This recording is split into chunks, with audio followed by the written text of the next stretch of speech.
Sherlock Holmes, The Second Stain, by Sir Arthur Conan Doyle. Adapted by Stephanie Baudet. Read by Richard Usher.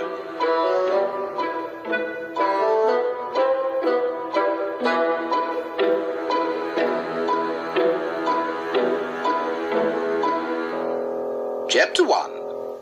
One Tuesday morning, Mrs. Hudson showed two gentlemen up to our rooms in Baker Street. Her eyes were wide as she led them in. I was surprised to recognize the famous face of Lord Bellinger, the Prime Minister. He had a serious look and sharp eyes. The other man had dark hair and an elegant appearance. He was Mr. Trelawney Hope, the Foreign Minister. I took their coats, my hands shaking a little with nerves. "Please sit down, gentlemen," said Holmes, pointing to a sofa strewn with papers.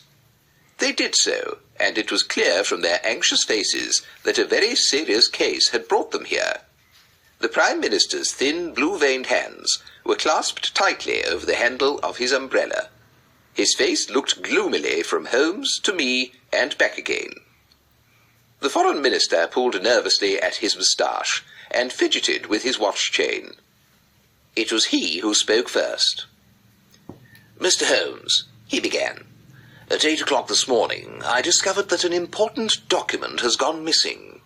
I told the Prime Minister at once, and he suggested coming to you."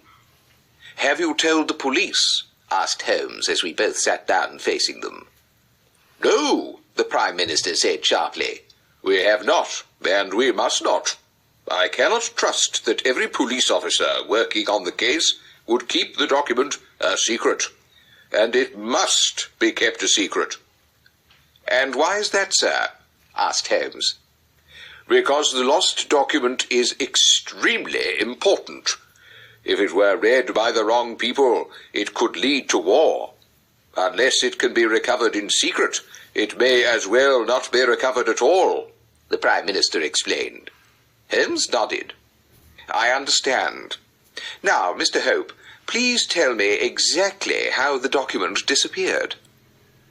"That can be done in a few words, Mr. Holmes," said Mr. Hope. "It was a letter from a very powerful and important person in Europe. We received it 6 days ago. It was so important that I didn't even keep it in my safe. I carried the letter with me every day from the Houses of Parliament to my house in Whitehall Terrace, where it was locked in a box in my bedroom. I am certain that it was there last night, because I opened the box while I was dressing for dinner, and I saw the letter inside. Yet this morning it was gone. The box didn't move from my bedside table all night. It sat right next to my glass of water. I'm a light sleeper, and so is my wife. No one could have entered the room during the night without waking us, and yet, somehow, the letter disappeared." "What time did you have dinner?" asked Holmes. 7:30, said Mr. Hope. "And what time did you go to bed?" asked Holmes. "My wife had gone to the theatre," said Mr. Hope, glancing up at the ceiling as he tried to remember the details. "I waited up for her. It was about 11:30 when we went to bed." "So for 4 hours the box was unguarded," said Holmes. "Well, yes," Mr. Hope said. "But no one is ever allowed into my bedroom except my butler or my wife's maid during the day. They are both trusty servants who have been with us for a long time. Besides, neither of them could possibly have known that there was anything more than ordinary papers in the box. No one in the house knew about the document." Holmes raised his eyebrows. "Surely your wife knew?" "No, sir," said Mr. Hope. "I had said nothing to my wife about the letter until it went missing this morning." The Prime Minister patted Mr. Hope on the shoulder. "I know how trustworthy you are," he said, "and I'm sure you were extremely careful in this case." Mr. Hope nodded keenly. "Have you lost any documents before?" asked Holmes. Mr. Hope shook his head. "No, sir." "Who is there in England who knows about the letter?" asked Holmes. "Every member of the Cabinet was told about it yesterday, but they were sworn to secrecy by the Prime Minister." I cannot imagine that any of them would have broken that promise. Good heavens, to think that in a few hours I lost it. Mr. Hope's handsome face fell, and he covered his eyes with his hands.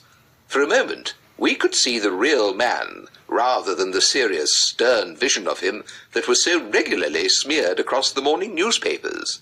Then, as suddenly as it appeared, it was gone, and Mr. Hope returned to being a solemn politician. Besides the members of the cabinet, there are perhaps 2 or 3 officials who know about the letter, he said. No one else in England knows, Mr. Holmes, I assure you. But abroad? Asked Holmes. Only the man who wrote it, said Mr. Hope. Holmes thought about it for some time before saying, I must ask you exactly what was in that letter and why its disappearance could be so disastrous. Our 2 guests looked at each other. The Prime Minister's shaggy eyebrows gathered in a frown. Mr. Holmes, the Prime Minister said, the envelope is long, thin, and blue. On the back there is a seal of red wax, stamped with a crouching lion. It is addressed in large, scrawling handwriting to... Holmes interrupted him. That is very interesting and useful information, Prime Minister. But what was written in the letter? That is a state secret. I cannot tell you, said the Prime Minister. I don't think it's important anyway. I have been told that you possess great deductive powers. All I need you to do is find the envelope I've described, with its letter inside. If you do that, you will have served your country well. You will also have earned any reward that we can offer you. Holmes got to his feet with a smile.